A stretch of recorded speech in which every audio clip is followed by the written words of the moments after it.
Hey guys, what's up? What's going on? And welcome back to the channel. Well, I have a lot that I want to get done today and a lot that I want to go over, so I guess the best thing to do is just to get started. We're going to continue on, and actually we're going to strip some more interior pieces out of the second gen today. We're going to get the seats out, going to get the carpet out. I want to put the pedal in, and I also want to get both transmissions cleaned. I'm pretty sure I'm going to use the Woodruff diesel transmission and rebuild it. I don't know. I may build this one. I don't know.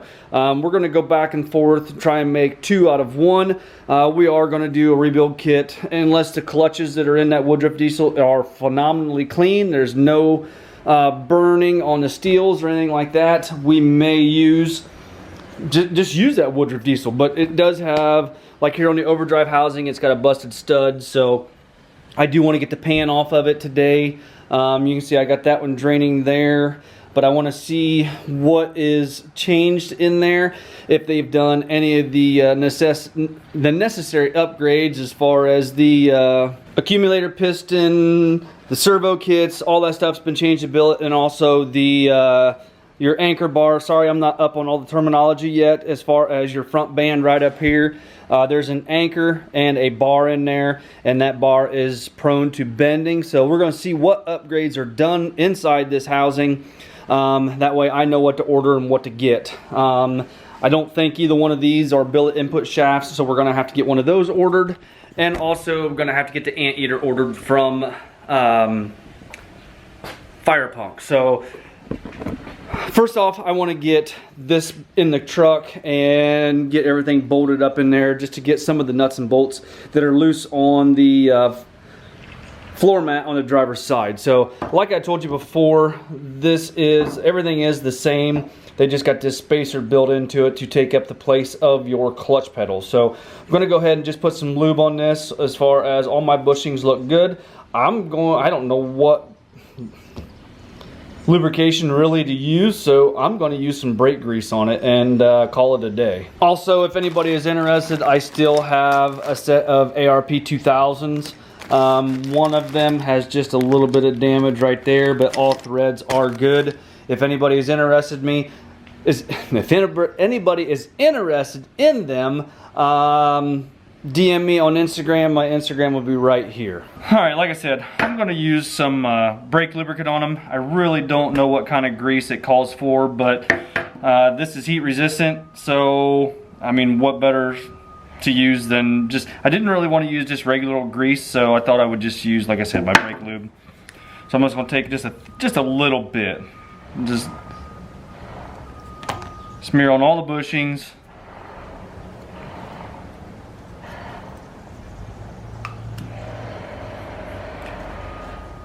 Inside and out of the bushings.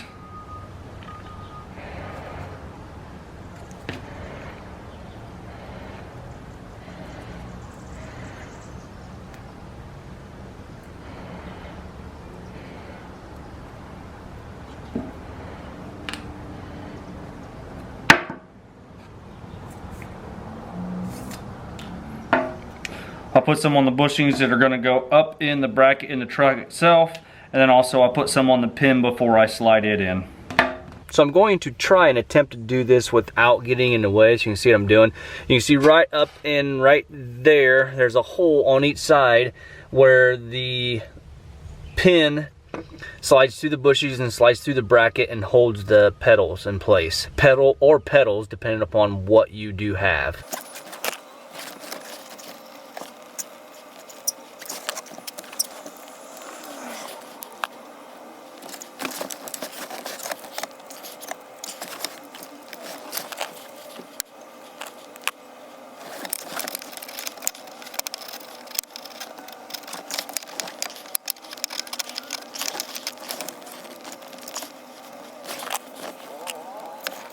All right, with that pin just in there flush on the passenger side, sticking through the passenger side, I'm gonna put the pedals up in, or just the pedal itself is all I'm gonna have.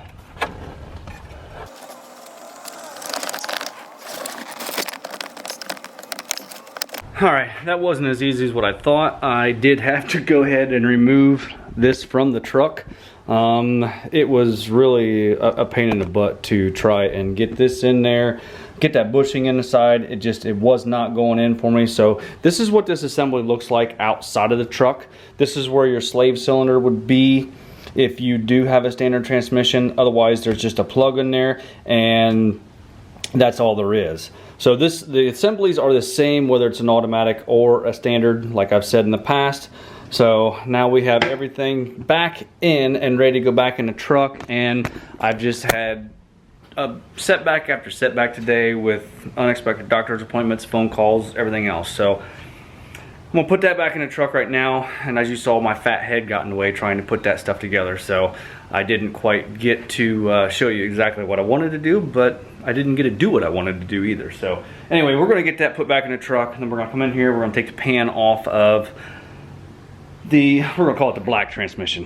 What is supposedly, I know this one is bad, reverses out of it. We're gonna pull the pan off of it, just to kind of get a rundown, see what we can see as far as different pieces and parts. This one is and was supposed to be built with heavy duty clutches and stuff like that, but like I said, reverse one out of it. So right now I'm going to go out there, put that back in the truck, and try and button some of that stuff up. All right, that'll give you an idea on how that fits up in there. You got 4 screws or 4 bolts in the back side right there, and you got 2 up top.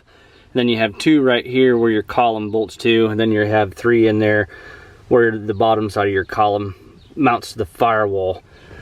This little piece right here has like 6 screws in it. You can take that out, move it to the side, but you are going to have to bend this tab right here down to be able to let that rotate down and get that out of there. I just bent it down and then I bent it back up in place, and all is well. So like I said, you will have this piece here to move out of the way, and then you can see right up in there I had an old inner tube. I just cut a piece of rubber off that tube and put it in there to close that hole up where the slave cylinder was, and I put just a little bit of RTV to glue it to the bracket itself, and then once it dries, and then it's sandwiched in between the firewall there. So that'll also be a nice little access point right there to be able to run my wires through for what might or might not be coming in the future. Just a little hint on some new stuff that's coming to the one side of the truck. All right, I think we finally reached an impasse on the truck. We're starting to put stuff on it instead of taking stuff off of it. So, like I said, I'm vastly running out of time. So now I'm gonna get the pan pulled off of the transmission that doesn't have no reverse. We're gonna call it the black transmission, and see what we can't see in there, and yeah, kind of go from there.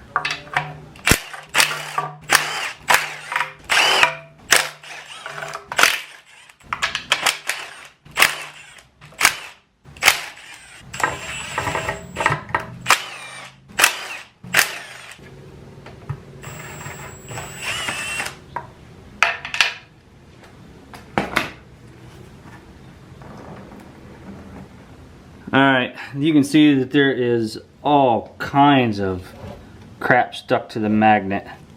This transmission is pretty toasty. Filter stinks, it's nasty, it's got burnt transmission fluid in it. Crap stuck to the bottom, that top of the servo there. It looks like the apply lever. I don't know, I can't tell. I'm not going to pull the valve body out tonight. I just don't want to go that far. We are going to go ahead and put that one up on the hoist just like this, so we can drain the fluid out of it, and then that one will be actually ready to be pressure washed first, because I believe that's the one that we're going to use. Just thinking inside my scary head. But if you look at the apply lever right there, it almost looks like it's a factory apply lever, and then maybe they welded another piece of plate steel on top of it. You see that hole right there? There's just a little bit of weld on it, so I'm not certain what actually is going on, and I don't know if the accumulator piston is still the plastic or a billet one, because I did not pull the valve body off. It's underneath this servo right here. So yeah, that's pretty much what this one looks like. Everything was pretty nasty inside there. The oil was really bad and nasty, and you can see the magnet there. So right now, let's go ahead and get this one down. I'll go ahead and put the pan back on so it can be cleaned up and washed. Then get this one up in the air just like that and start draining all the fluid out of it. All right, after making a mess on the floor, we got this one up in the air. We're gonna go ahead and do a little disassembly on this one and see what it looks like underneath the pan here. Gonna go ahead and take the transmission mount off. It's pretty much junk, so we'll get a new one. This part here is still good. The only part that's junk is the actual transmission mount itself, where it mounts it across. Remember, the rubber's all dry rotted, so we'll just go ahead and discard of it. All right, now we'll go ahead and pull the pan off.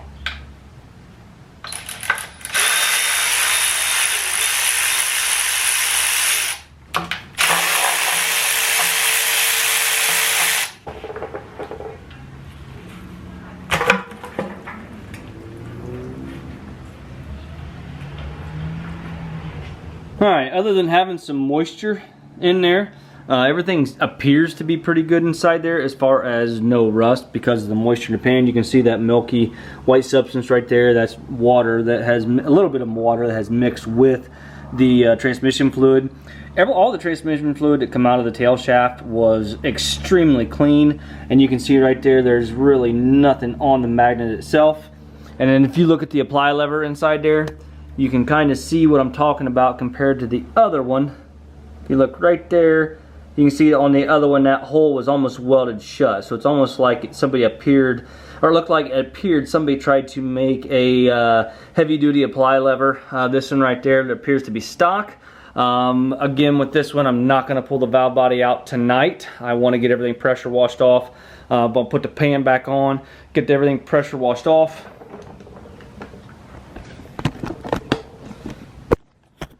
And then get it set up on top of the table there, and we'll start disassembly at some point in time. I do have to get the carpet and stuff out of there and get the cup holder delete panel out of there so that guy can come and get that stuff. Other than that, I think tonight I'm pretty much going to call it quits. I pretty much saw what I wanted to see. I know what I need to order now for the most part. I'm just going to order, I mean, odds are we could probably run this transmission, but I'm going to bank on that it's a stock build, just because looking at the apply lever, I know that doesn't mean a lot, but under extreme pressure, those apply levers, they'll in hard shifts, it'll actually bend those. So that's why you go to a billet apply lever. They put a different ratio spoon in. I think it's called a spoon. It would be this piece right here. They put a different ratio of, I guess I'm gonna call it a spoon until I figure out what the heck it is, piece in there. And then also they put a different billet accumulator in there, which is underneath here. And then they changed some other stuff too, add clutches, blah blah blah. Got to read my book some more, but doing pretty good, learning, and I'm feeling pretty confident that I can get this done. So really guys, I think that's pretty much it. If you don't mind, hit that like button, give me a thumbs up, subscribe if you have not already done so, and we'll talk to you guys later.